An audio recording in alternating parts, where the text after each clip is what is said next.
Alright, this is a 2008 International 7400 SFA 6x4. It was an old state truck, so it has the front pump on it.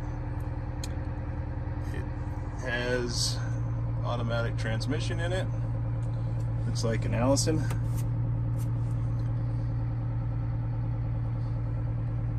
Has divider, your diff lock. So off-road, power divider, regen, park regen, strobe lights, assuming more strobe lights. It does have AC. You've got your jakes up here, along with an air horn. Tilt. The other switch is here. And then this runs your plow, and then that would be for your sander if you had a sander on it. So this truck has electrical issues with the Maxxforce engine. They did not look into it, from what I'm told. They just had the issues.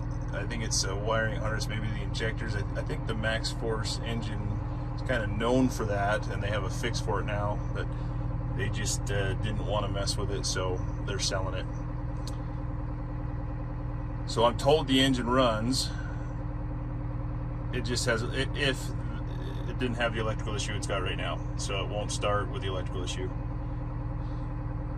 If that's fixed, then the truck should operate and run as it normally should. I haven't tried it out, so I don't know. But the engine's free, transmission is good. They will help load the truck. That's not an issue. But it will need to get the electrical issues fixed on the engine to be able to run. Not sure the miles. Batteries are dead. Might try and get a jump box or something to put on the batteries. Check that out.